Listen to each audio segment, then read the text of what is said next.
This is Cruise Radio. I cruise a lot, and I always sail with travel insurance. You should, too. Get a free quote today at tripinsurance.com. Here we go. Broadcasting from the tripinsurance.com studios in Jacksonville, Florida. This is Cruise Radio. Hey, how's it going? My name is Doug Parker. Thank you so much for checking out this episode of Cruise Radio. Very happy to have you here.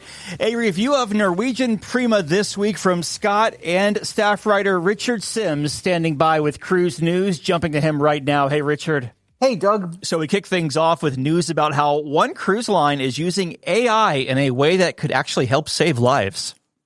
You know, most of our listeners probably aren't really overly familiar with the Ambassador Cruise Line, but what they're doing could majorly impact the future of cruising. They're using AI on one of their ships, the Ambition, to monitor for passengers going overboard. And if that should happen, this system would instantly alert the bridge and it would track the person in real time in the water. All of this theoretically is designed to make it easier to locate someone who accidentally goes overboard. Now, if the classic movie 2001: A Space Odyssey taught us anything, it's that all AI must have a cool name. In that case, it was HAL, which, maybe not the coolest name ever. In this case, it's Zoe, which is significantly cooler. The Zoe system is still being tested, but it has a 98% detection rate, which is, really incredible. Of course, the big question is whether cruise lines are willing to spend the money to implement this technology once it's perfected. There have been critics of the cruise lines who have for years said that they should be spending more money and investing in exactly this type of technology. Once the technology is available in the greater sphere of the cruising world, do cruise lines adapt it? And if not, how do they explain the decision not to? So that's a story that I can't wait to follow. All right, moving on here. And it sounds like one Carnival ship didn't score too hot on a CDC health inspection.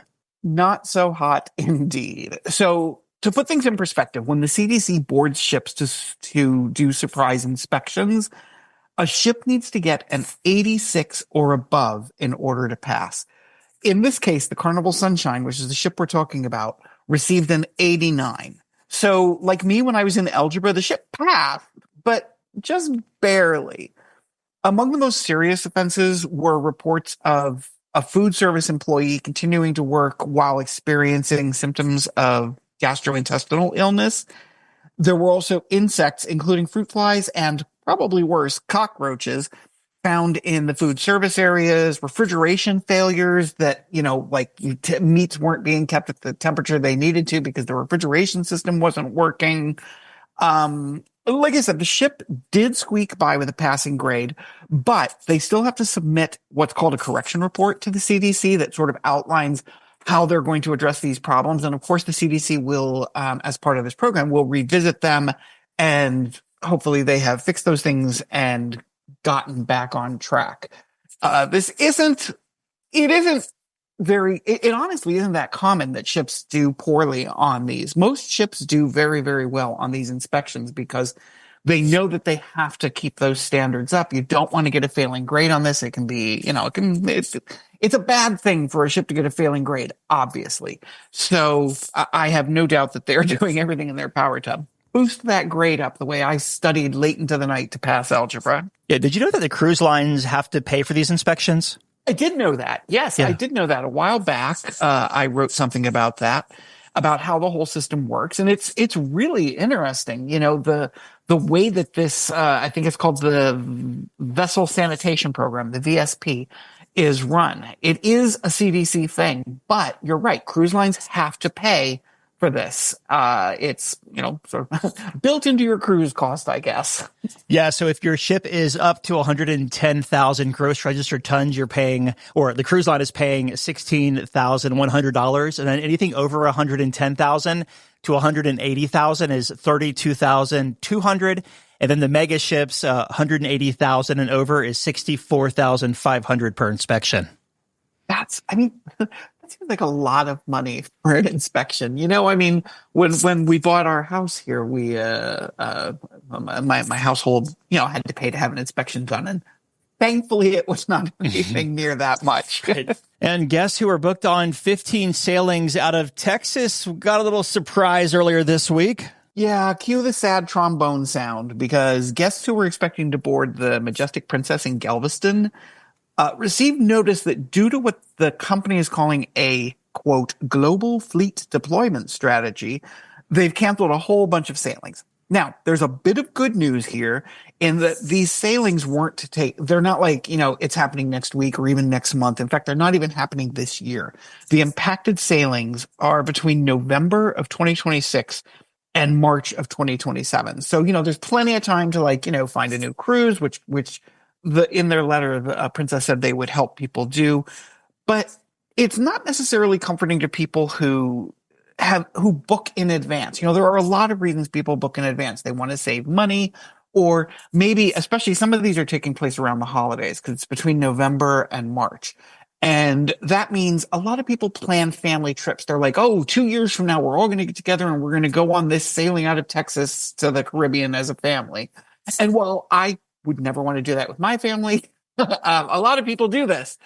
And so even though it is quite a bit in the future, there are people who are definitely already not happy about this because they had made these plans and they booked in advance. And, when you book a cruise 2 years in advance, you think, great, now all I have to do is sit back and plan and wait for the final payment date.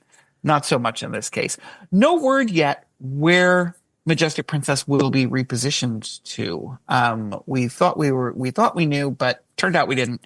So the ship is going to be moving. We just don't know where yet. A lot of chatter that the ship was going back over to Asia, but the ship just got out of dry dock this past week. And remember, the ship was actually built for the Asian market, I believe Shanghai maybe. And then it was brought back over here during the restart because of their slow restart to cruising, basically converted all those Asian venues to North American venues. So I think that maybe Asia is probably out for Majestic Princess. Right. Unless they want to send it back into dry dock and say, hey, let's put all those back.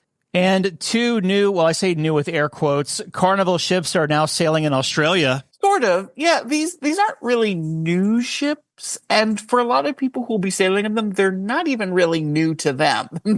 So as most people know, Carnival Corporation is a very big company with a lot of brands, all of which sail under the Carnival corporate logo, including Carnival Cruise Line.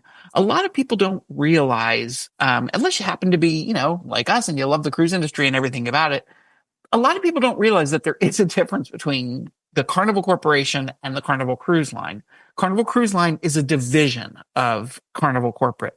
So is P&O Australia, or I should say so was P&O Australia, because they have now shut down and two of their ships are being folded into Carnival Cruise Line. So the P&O Adventure and the P&O Encounter have been rebranded as the Carnival Adventure and the Carnival Encounter. How very, very lucky that there weren't already ships in the Carnival fleet by that name, because there could have been. We see ships with the same name sometimes.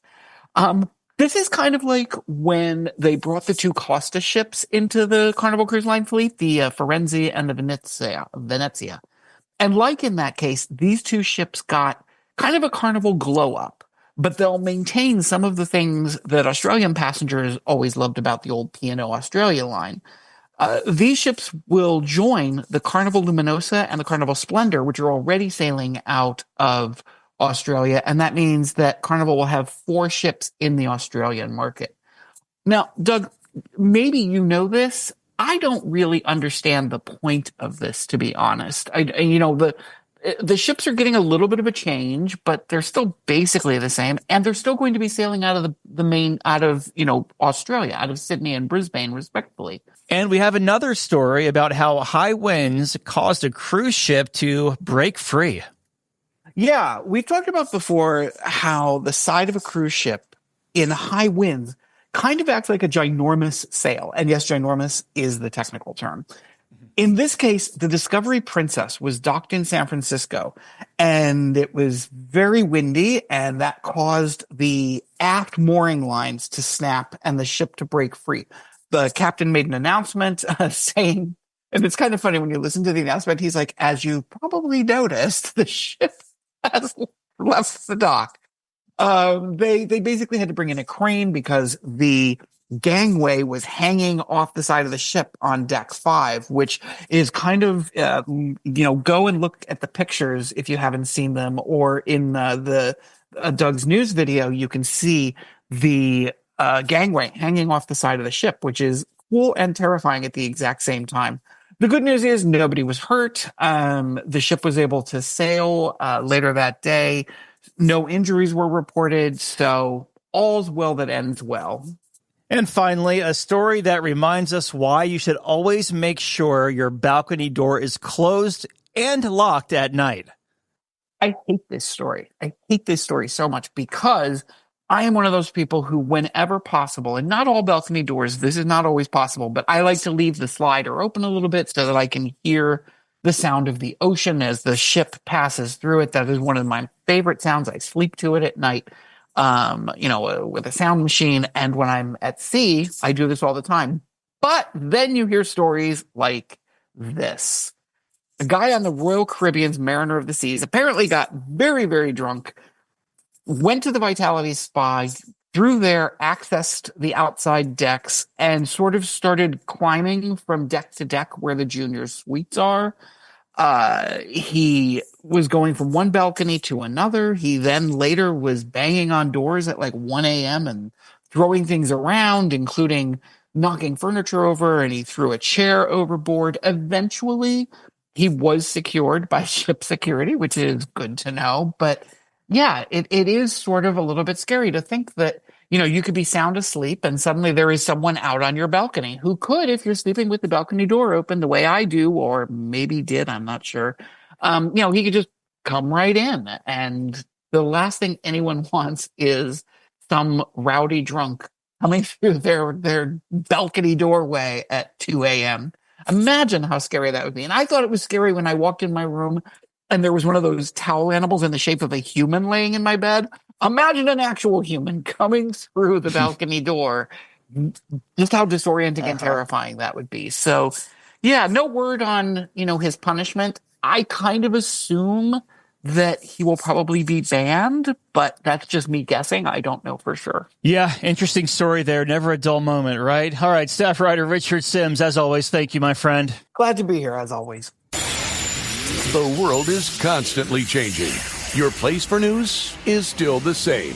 Online and on demand at cruiseradio.net. A big question we get at Cruise Radio is, how do I know if I need trip insurance? Simple answer. If you're getting on a plane, taking a road trip, or getting on a cruise ship, you need to have travel insurance. Hey, it's Doug Parker from my friends at tripinsurance.com. Not only does tripinsurance.com protect your vacation investment, but it also gives you peace of mind in case anything were to go wrong on your trip. How do they do it? They offer 3 different types of trip insurance policies. Good, better, and best. One policy for every vacation budget. But it doesn't just stop there. They're up to 40% lower when you shop around on other comparison sites. Plus, tripinsurance.com offers 24-hour customer support before, during, and after your trip, online claims assistance, and travel alerts to let you know what's going on at your destination. But find out for yourself. Check out tripinsurance.com. Have a tip or a lead on a news story? Let us know. Email tips@cruiseradio.net. Scott recently returned from a sailing on Norwegian Prima out of Galveston, Texas, and he joins us to talk all about it. How you doing, Scott? Hey, Doug, I'm doing pretty good. How are you? Good, bud. So much to talk about here about Norwegian Prima because I just got off of Aqua, so I mentally want to see exactly what is different as well. So we'll be doing this together here. First off, what made you want to hop on Norwegian Prima? Well, I live not too far away. I live in San Antonio, so it's a short drive over to the port. And I recently became single. I knew about Norwegian having the solo cabins and the solo program, so I was really interested in that. I wanted to experience the studio and get all 94 square feet of space to myself. I've cruised before 4 times on Carnival, 4 or 5 times, and once on MSC Maravilla. And so I wanted something a little bit different, something I hadn't done. And with it being out of Galveston, it was nice, quick, and easy. Texas is a big state. How long of a drive is that from San Antonio to Galveston?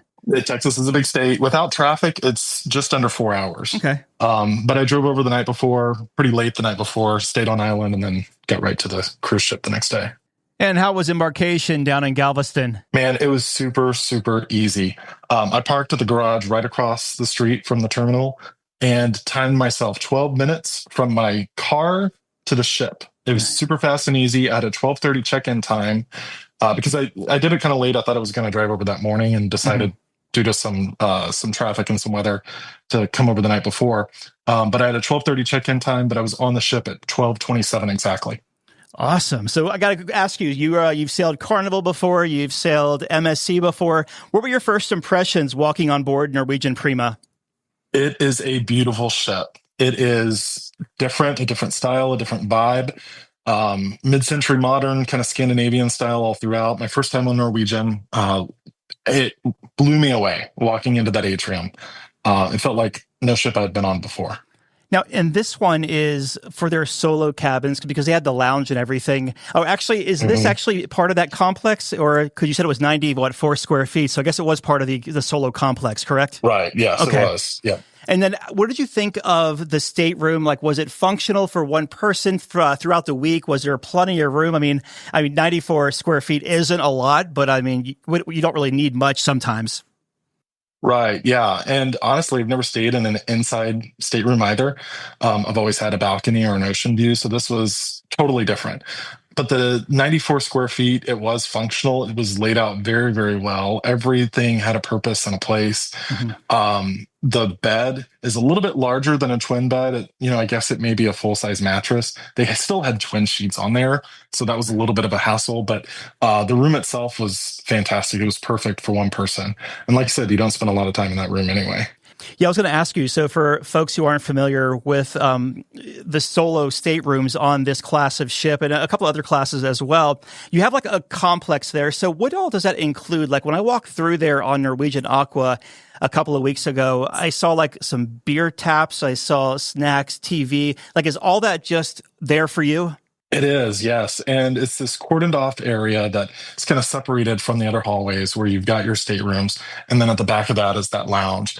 On this ship, Deck 12 and Deck 13 both have the studio rooms, and the lounge is on Deck 12. And so back in the back of Deck 12, there's kind of 3 separate sections. There's 2 seating areas with couches and chairs and a television and some games and whatnot. And then there's a 3rd section that's more of a sort of like a kitchen where it has the beer on tap and wine on tap. It's got the soda machine. It's got a coffee machine, a few snacks throughout the day, a couple of tables for folks to sit at. There was a puzzle on one of the tables that folks were doing all week long. It's kind of a nice little area. Is it a pretty social crowd down or in there? I was kind of expecting maybe a little bit more going on, but there wasn't a whole lot. Anytime people were in there, folks were generally nice, but it wasn't necessarily a vibrant social spot. I know that like solo travel is really blowing up in 2025. I have to ask you though, when you were pricing this solo cabin against other cabins on the ship, was it a better deal in there? It was a better deal for me, yes. All right, well, let's talk about the food on Norwegian Prima. We'll start at the Surfside Cafe, which is the Lido Buffet up there on Deck 17. Dude, it is small. Everything you've heard about the Prima having a small buffet is absolutely true. I would say it's about a quarter of the size of what you see on Vista-class ships on Carnival. Just extremely tiny, cramped, one line, or not necessarily one line, but one bank of all of the options. It just wasn't for me. It wasn't the place. I think I ate there once the entire time. I'm curious. I know part of the reasoning is they made that so small, which is essentially just half of a regular buffet, because the other side on that ship, I think, is Food Republic and maybe their Mediterranean restaurant. But is it because they want you to go to indulge or maybe the local or eat in one of the dining rooms for one of the meal times? Absolutely, absolutely. The other dining options that are spread throughout the ship are very easily accessible. Some feel like they have a little bit more space than the Surfside Cafe. So it was definitely intentional on Norwegian's part. And I feel like it paid off. Yeah, for sure. Did you? I never have that swung back and got the burger or fries or anything back there at the Surfside Grill. Did you check any of that out? Is it a solid burger or is it a solid dog for a cruise ship? You know what? It wasn't too bad. Okay. It's not Guy's Burger or anything, but it was not too bad. Okay. And then how about like your main dining room times, we'll call it, whether it be going to the Commodore or Hudson or the other eateries around the ship. Talk to us about that. Like, do you have to check in with an app? Can you just walk in, or how does that work? So this is what's nice about being a solo cruiser. They have this solo program where every night there's a gathering at 5 p.m. Or it could be a different night or a different time depending on the port.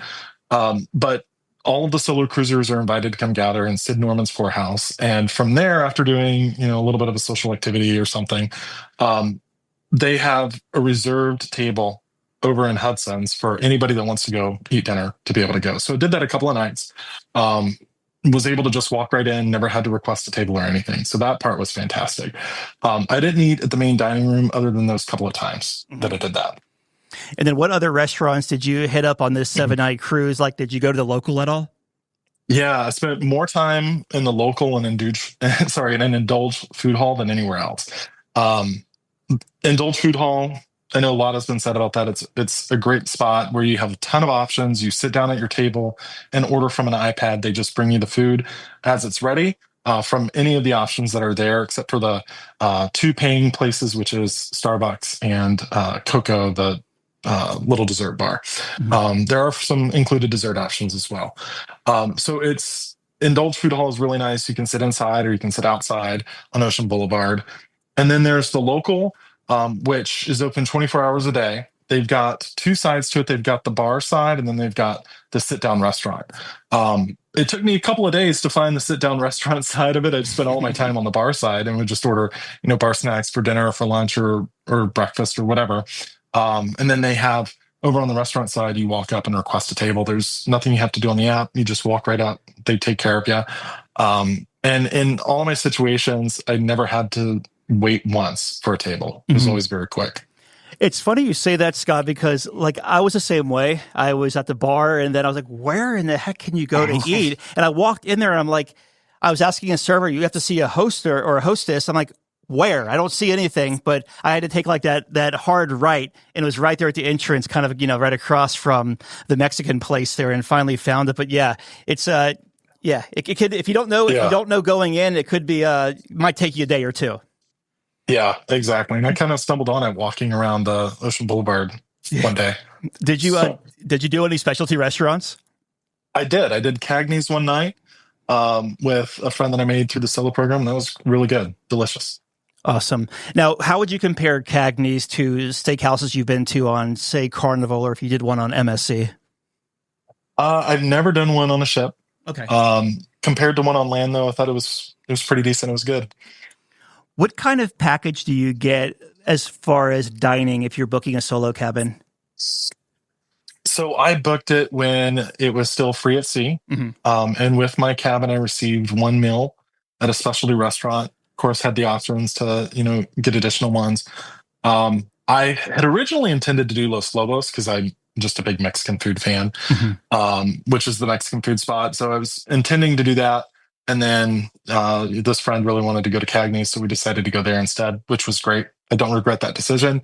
But what I do regret is that I didn't make plans to also go to Los Lobos, because I had heard several things about that place and saw some good stuff there. Did you check out the menu by chance at Los Lobos on your cruise? I did. Yeah. Was street corn still there as an appetizer? I believe it was. Okay. I'm pretty sure it was. It's the only reason why we booked Los Lobos on Aqua, and then we got there and there was none. It wasn't even on the menu. And then we learned that he either said it was a regional thing, they just couldn't get the corn where the ship was sailing from, which was over in Europe, or they took it off until the U.S. maybe, or something like that. So I was just curious if it was still there. So I'm glad to hear that. Any other restaurants you may have went to, some grab and go or anything throughout the voyage? Did you swing by Starbucks? I never got a drink at Starbucks. I did go through the observation lounge and got some snacks one day at tea time there. Other than, just grabbing some snacks in the studio lounge, I don't think I went anywhere else. How about the entertainment on this 7-night cruise? How did it stack up for you since this was your first time cruising Norwegian? Well, I've heard all of the legends of the Norwegian entertainment, and I was not disappointed. There was some really good stuff. I know they've kind of, slimmed some things down over the last few years since the pandemic, but I thought it was still spectacular. The Welcome Aboard show was a lot of fun. I saw several comedy shows. It's true, you got to get there early to be able to get a seat. I think that's the same on pretty much any ship if you're going to watch a comedy show. I kind of stumbled into one comedy show in Sid Norman's the first night. And that was standing room only. And then another night, I saw a line forming outside the Improv and just decided to jump in that line with another solo cruiser. We watched the comedy show there. And then we also went to the comedy show that they had with both of the comedians in the Prima Theater one night, and that was packed out. What did you think of the layout of the Prima Theater? The layout's really interesting. It's kind of neat that this theater has sort of gymnasium seating that slides out. And so then they can slide it back in to be able to make room for a dance floor or for some other activities. Like, for example, the first day, it was totally empty on the floor. All of the seating was pulled back so that folks could sign up for excursions or for entertainment or for their restaurant reservations. And then when it was time for a show, they were able to pull that seating out and make it available and accessible for plenty of folks to sit.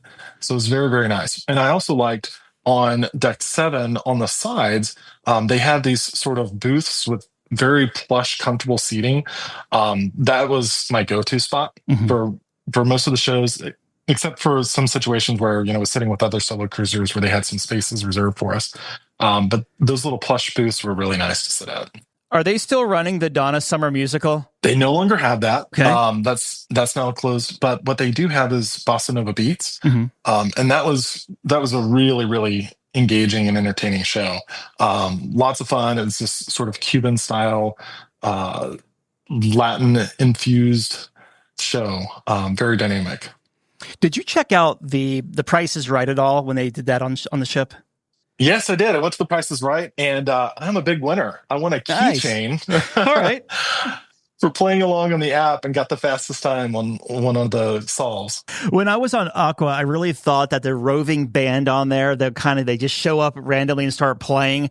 They were spot on. How was it on this one? Yeah. Spent a lot of time in the Metropolitan Bar. Saw a couple of acts in there. Sid Norman's, a few other places. Yeah, several. So how were the sea days as far as crowds and congestion? Because a couple of big, I guess we'll call them points of contention maybe, of Norwegian Prima and Viva is that it can get crowded in spaces. So I'm curious what you thought of the sea days. Yeah, and I knew that going into it because that's the thing about Prima. It really gets a bad rap about that. And so I went into it knowing what to expect, but not knowing how to expect it, if that makes any sense. And so, we're cruisers, we experience this. Every ship gets congested on sea days, right? So you just have to kind of know where to go and kind of, try to avoid people because that's going to be the biggest problem. But people are dispersed on the ship, which I found really interesting is, once people started to get a feel for the ship, they started dispersing kind of naturally. And so it made it a little bit easier to get around. So for me and my style of cruising, it was good. I spent most of my time on deck 8 on Ocean Boulevard. And on sea days, that was pretty packed on the sunny side, but on the shady side, there was absolutely nobody. I was able to pull right up to the pool, and there was no one there. Nice. Did you do the Speedway at all? I went up there. I wasn't able to do it because of high winds, but it looked like a lot of fun. Gotcha. As far as sea day entertainment, you mentioned that you spent a lot of time outside during the sea days, but were there things like trivia and stuff happening around the ship? Yeah, there's lots of trivia going on. There's in the atrium, it was just like nonstop activities all day long. They were doing some crafts on a couple of the days. They were doing several other, just events and games to try to keep people entertained. Let's talk. A lot of good stuff going on. And then the casino on this one, is it strictly non-smoking? No, there is a small smoking section. I never made my way there, but I'm aware that they have it. And what I found interesting is on embarkation day, as I was getting my bearings around the ship, I walked down the stairwell from 7 into 6, where the casino is, and I could smell the smell of smoke, kind of like that lingering smell. Yeah. So it was really odd that that was in the air that day. All right, let's talk about the ports of call on this cruise. You went over to Costa Maya, Harvest Key, Roatan, and Cozumel. So how was your day in Costa Maya? And give us a highlight. So we arrived in port at 1 p.m., which was, pretty interesting. Coming from Galveston, we had, basically a day and a half at sea. And then I booked an excursion through the cruise line for Aldea Mahahua, Mexico through the ages. It was pretty interesting. Quick little trip into town.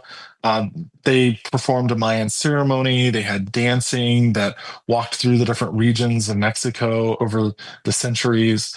They also had drink samples that tied in with the entertainment. There was also a meal that was served with several small samplings of different types of cuisine from across the country, and then ended with tequila tasting. Got to try a bunch of different flavors. Nice. And just kind of a nice, interesting educational experience. Your next port of call was Harvest Key. Now, is that can only one ship dock there at a time, or could 2 NCLs dock there? That's a good question. It looked like there was space for 2. There was only one ship in port that day. I would imagine with 2 ships, it would get pretty crowded pretty quickly. Yeah. How was your day there? It was good. I had an excursion booked originally and decided to bail on it at the last minute because it was something I didn't want to do. Because honestly, I booked my excursions very, very late, just days before I left because, reasons. It just was kind of last minute on my part to get those booked. But I enjoyed my time around the island. And here's the thing, Doug, as much as I love cruising, I'm not a beach person. I don't like sand. I love the ocean. I love being on the water, near the water. I don't like being at the beach. I don't want sand all over me. So I just kind of spent some time walking around the island, talking to a couple of people, doing some people watching, some shopping, and then went back to the ship to relax and recharge. And then your next port of call was Roatan. How was your day there? It was all right. I was a little disappointed. My ATV excursion that I had booked was canceled because there weren't enough participants, so I wasn't able to do that, and there wasn't a good option for me outside of that. So again, I just spent some time in the port. The port there is really cool. I'd never been to that port because I've only been there on Carnival, and Carnival goes to the other port in town. But they have a pool there. They got a dolphin area right on site. There's also an aviary where you can go and look at birds, and that was pretty neat. So I did that kind of stuff and just kind of stayed in port, and then again went back to the ship to relax. Yeah, I haven't been to the developed port in Roatan in over a decade, so I haven't seen what it looks like in 2025. How is it? It's really nice. They've got a bunch of shops there. They've got a nice big pool kind of in the middle of the area. And then it's kind of surrounded by the shops, and there's a long walk to kind of get to where you would meet for excursions and stuff. But unfortunately, my excursion for the day was canceled. There weren't any other good options, so I wasn't able to go out and do the ATV excursion I really wanted to do. But they had the pool there that you could sit and lounge, and I did some people watching there and did some shopping, bought myself some towels from Carry Aloha, stuff like that. So it's really, really nice. It's I haven't seen what it was before, but I was really impressed with what they've done there. And then you rounded the cruise out with Cozumel. How was your day there? It was great. I've been to Cozumel so many times, and a lot of times just ended up doing the same thing. But this time I decided to do something a little bit different. I did the amazing Cozumel race excursion and had so much fun. And this is something I highly recommend folks that end up in Cozumel several times. It's pretty cool. You do these, you get together in these teams. And so I was paired with this other couple, and we basically raced through the core of the city doing brain puzzles, trying to figure out what our next clue was, associating that clue with a number on a map. And then we would race to that next spot. It was a lot of fun. It was very exhausting because it was very hot that day. And then it ended with a nice cold margarita. Awesome. So did your team win? We got second place. Okay. That's So, cool. not too bad. Yeah, no, for sure. Now, I've got a question though, like, with the free at sea, or I guess it's the more at sea now, were any excursions included in that package for you? I had a $50 credit for each excursion. That was just part of the deal. Gotcha. Okay. And then you make your way back to Texas. How was your debark? Debark was great. I self-debarked. I walked directly from my stateroom to my car in probably 10 minutes. Wow. Not bad at all. 10 minutes. Not bad at all. Yeah. Wow.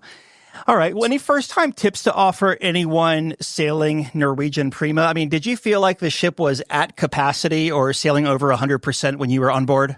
So I did the behind-the-scenes tour, and one of the things that the captain told us is that it was technically at capacity as far as all rooms being booked, but we had a lower volume of guests because the majority of the rooms were just double occupancy. So I could definitely see it feeling a lot more congested and crowded on spring break, for example, or during the summer when there's a lot more kids on board. So it was kind of interesting to hear that because it did feel pretty congested. One thing that I would tell somebody that's cruising the Prima for the first time is get your bearings early. Be aware of the deck plans of where you're going, because there's a few places where there's kind of some random dead ends, especially on deck 6, 7, and 8. Also, this ship is a little bit different because it only has 2 banks of elevators for general use. There's a third bank. The aft elevators are exclusively for guests of the Haven. And so your elevators are your front and your midship elevators, right? And so that makes it a little bit challenging when you're navigating around the ship, especially at first, because you think, oh, there's an elevator close by, and really you have to keep walking further down. So you just have to really be aware of your surroundings going into it to make sure that you can get to where you need to go. Well, looking back here, what was the biggest highlight of this cruise for you? The biggest highlight was the solo program. That was great. It made it very easy for me to be able to connect with other people, meet them without any pressure. If I didn't want to see somebody, I didn't have to see them. I could just, do things on my own, but then there were people around if I wanted to grab somebody to have coffee with or a drink or go to dinner. It was really nice. How was the value for the price you paid? It was worth it for me, worth every penny. I know that it would have been easy to splurge and get an ocean view or a balcony, but I was very happy with my interior cabin, and it paid off in the end. If you could tell NCL, hey, you should fix this one thing on Norwegian Prima, what would that be? I'd say that Norwegian is already trying to make an effort to fix some of the problems with Prima, some of the things that I've heard about from Viva and Aqua with the layout and giving a little bit more space in some areas.